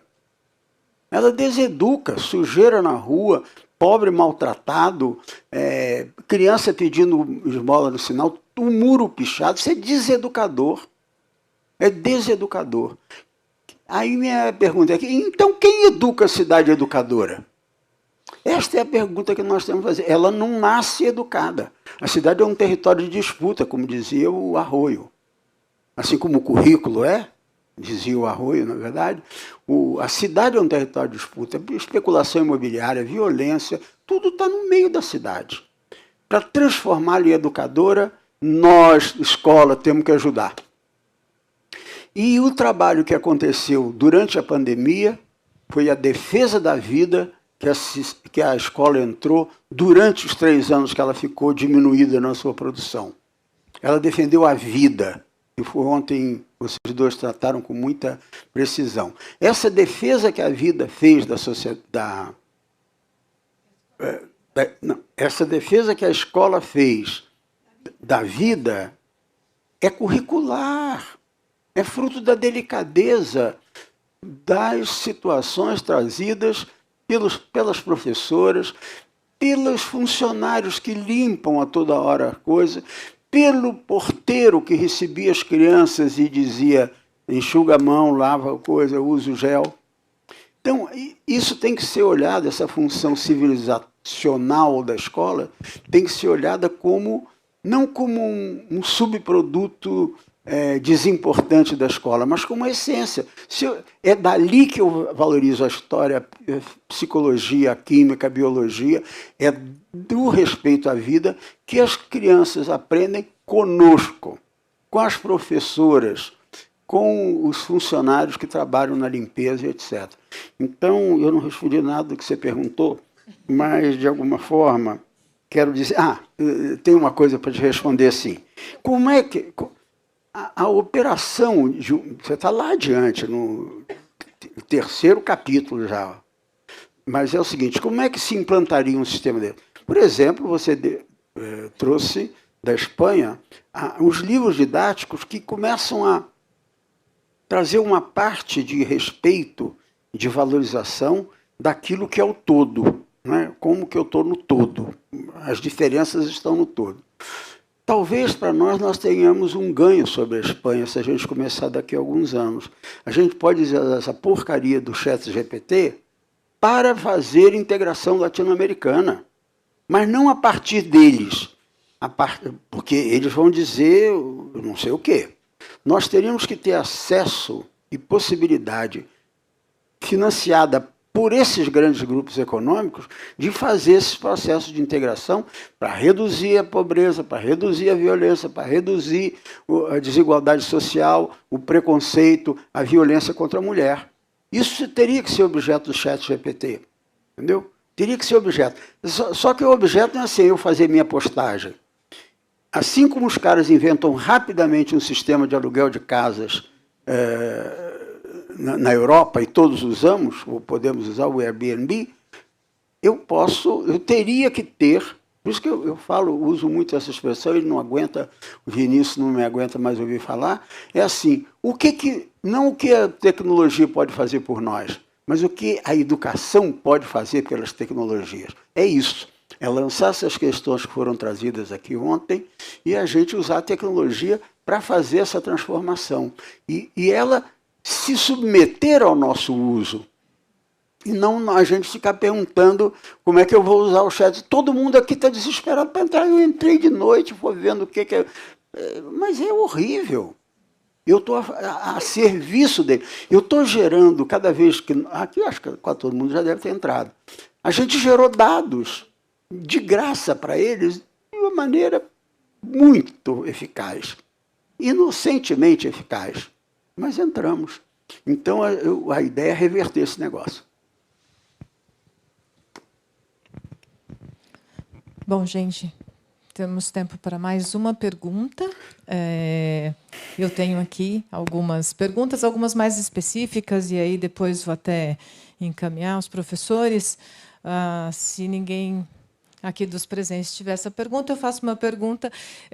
As questões são muito amplas e, evidentemente, essa também é mais de uma pessoa pergunta como trazer os jovens para essa demanda, já que estamos falando de um ambiente escolar, já que estamos falando, né, da dificuldade que temos do reconhecimento da nossa própria latinidade, quer dizer, e esses jovens, esses meninos, meninas que estão na escola, como é que a gente poderia trazer essa ideia de um sentido, né, porque a gente está lá no início, o sentido de uma integração latino-americana, como trazer esses jovens de modo que eles também sintam essa ideia como algo que é uma demanda deles e não dos professores, para não ficar aquela ideia até que o Cristiano mostrou ontem, quer dizer, daqui, mas que saísse também, né, deles. É uma pergunta aqui para os nossos convidados, os dois entusiasmados com a resposta. Perguntas, mas respostas não sei. Eu penso que os jovens têm isso mais claro que nós. Porque a diferença do que falou o professor Almeida, do respeito, a cidade educa e deseduca ao mesmo tempo. E se eu dou uma olhada, por exemplo, para as músicas e os ritmos musicais que temos no mundo inteiro, vemos como o mercado já pegou a atenção dos estudantes, a atenção dos jovens. Por exemplo, no mundo latino, reggaeton é muito importante. E também tem isso em Brasil. Vai mudando a intenção. Eu acho que trazer os jovens para uma ideia da latino-americanidade é pôr a reflexão ao redor o que eles estão vivendo normalmente fora da escola. Porque a cidade e essa relação complexa de relações de poder, contraditória, mas é a experiência dos estudantes todo o tempo, dos jovens. E o domingo que eu cheguei da Colômbia, fiquei perto de lá uma moça, estava cantando canções de Clara Nunes, de Cartola, uma moça que tinha 17 anos, uma moça com uma compreensão da música brasileira, tem um jeito, uma maneira muito linda, e ficaram não somente o pessoal mais velho, não, tinha também outras crianças, outras pessoas que ficavam perto dela. Isso é uma possibilidade que traz São Paulo também. Mas também lá, mais perto do MASP, tinham uns jovens cantando metal, rock muito forte. E para nós, quando eu tinha cabeleira, tinha pelo, era metaleiro. E para nós, cabelo, sim. Para nós, por exemplo, lá, o grupo Pantera foi show. Pantera foi show na América Latina. Então, eu acho que os jovens têm essa experiência total de entrega ao que acontece no mundo também. Porque tem a ver com a comida mexicana, a comida peruana, a comida brasileira, a comida colombiana, a comida italiana, a comida que tem também de Argentina, de Uruguai, de Chile. Eles moram também no mundo totalmente. Então, a ideia é que essa experiência neoliberal, essa experiência ampla, global que eles têm, pode ser material para refletir na aula. uma maneira não é ficar longe da experiência dos sujeitos que tem lá fora, na cidade. É trazer a experiência da cidade para refletir dentro da aula. Mas se eu não trouxo a experiência que tem as pessoas quando olham Netflix e posso pôr uma reflexão ao redor do que acontece realmente na Colômbia, esses jovens não vão ter uma ideia mais ampla, mas uma tarefa da escola, porque a televisão não vai fazer isso. Netflix não tem interesse nisso, mas os professores de língua, os professores de geografia, os professores da história, se podem fazer isso. Então, eu acho que a experiência dos sujeitos que tem lá fora, na cidade, essa cidade onde o pessoal vai ir no momento, também é uma experiência muito importante para ser refletida na escola. Temos uma novelista muito interessante, ela é africana. Acho que se é de Angola ou um dos países de África. Ela tem uma palestra muito interessante que fica lá no YouTube. Ela fala do perigo de uma só história.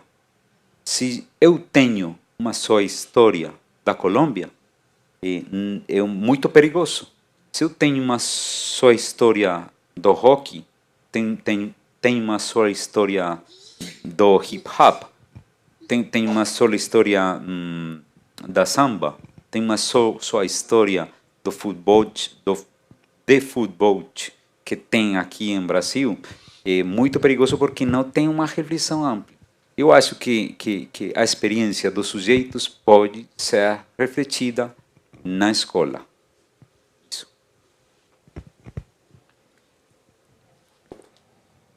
Professor Fernando, gostaria de complementar? Só breve, porque não está muito claro, mas eu tenho 1 minuto, eu vou. Temos 2 minutinhos ainda. Essa pergunta, pelo que eu entendi, vem de um professor, vem de alguém que está fora ou está aqui dentro, mas que quer saber assim, bom, gostei da ideia, essa é uma perspectiva que enriquece o trabalho da escola, dá novo significado ao que as crianças vivem e que o mundo está vivendo. Então eu proporia uma coisa bem didático-pedagógica, né? Um pouco o que o Cuervo já iniciou, que é o seguinte: bole um projeto interdisciplinar, quer dizer, não faça você sozinho na sua sala de pegar literatura latino-americana. O que os alunos sabem de... Porque vai morrer a plantinha logo 3 meses depois. Então, faça um projeto com clareza de princípio, meio e fim, que atravesse, que faça sentido no seu planejamento curricular deste ano. Portanto, não é uma coisa episódica, mas é articulada com outras. Estava vendo esse mapa da América Latina que ele trouxe, aquilo é... A gente pode fazer um plano inteiro, ficar olhando aquele mapa e escrevendo. A chuva, os rios voadores que saem lá da Amazônia, passam pelo Peru, passam por um monte de lugar, e vai chover aqui em São Paulo, que é o único lugar no hemisfério sul que é deserto. Que não é deserto, o resto tudo Namíbia, você vai olhando, a Austrália, tudo deserto. No Brasil, não. Não porque Deus protegeu só a gente, não é isso. É porque chove. A chuva de lá, chove aqui em São Paulo. Bom, mas isso vale para a América Latina, esses grandes fluxos dos rios navegadores, da cultura, da música.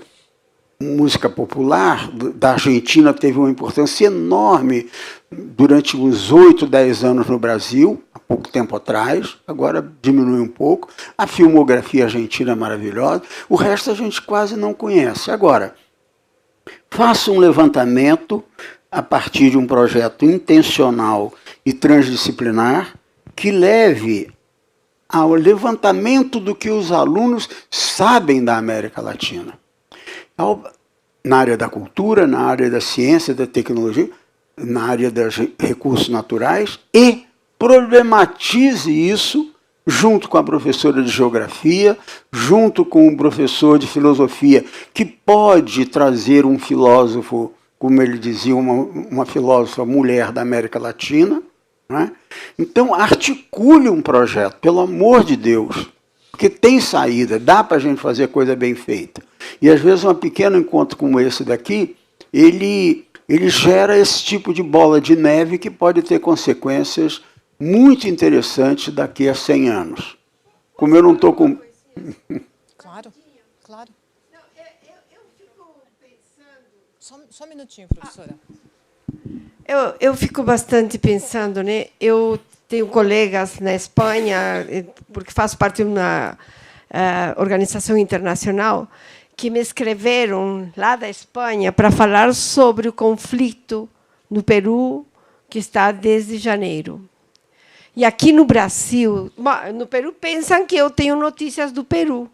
O noticiário brasileiro só fala da Ucrânia, da França, agora de Israel, por luta pela democracia.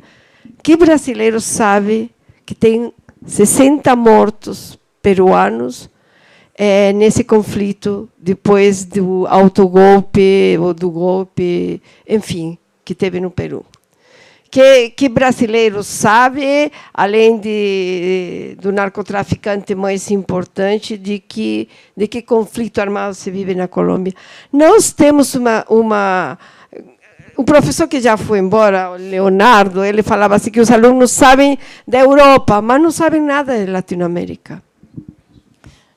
Realmente é uma pena, mas é uma realidade, e isso também nos incentivou em abrir essa possibilidade de discussão, de tratar dessa ideia de currículo, de sentido de integração latino-americana, e certamente esse é o começo, porque a gente começou a pensar aqui pequenas coisas, pequenos projetos, coisas que a gente possa fazer no nosso dia a dia, que nós realmente assim trabalhemos de forma assertiva com essas questões, trazendo as coisas dos alunos, os professores falaram bastante disso, mas para que a gente, pouco a pouco, né, daqui a 100 anos, talvez, mas a gente precisa começar, né? Precisamos começar. Claro que fazemos coisas, mas todas essas ideias que apareceram aqui, certamente elas nos levam a pensar em várias ações que cada um de nós aqui, né, cada pessoa, cada professor, cada educador, cada aluno, cada estudante pode fazer para que a gente realmente reflita sobre essa realidade, que é a nossa realidade, a realidade do nosso continente. Então, queria agradecer muito a participação de todos. Certamente foi um encontro muito produtivo, pensamos coisas muito importantes, e claro que nada disso termina aqui, é o que nós esperamos, que nada disso termine aqui, que seja um momento em que nós estivemos aqui pensando para uma sequência de trabalho, de novos encontros, de novas ideias, e claro, agradeço muito ao professor Fernando, ao professor Cuervo e a todos que estão aqui, e aos nossos... as pessoas que nos acompanharam aí pelo canal, né, do YouTube. Desejo boa noite a todos e seguimos em contato, como se suele dizer em espanhol. Boa noite a todos.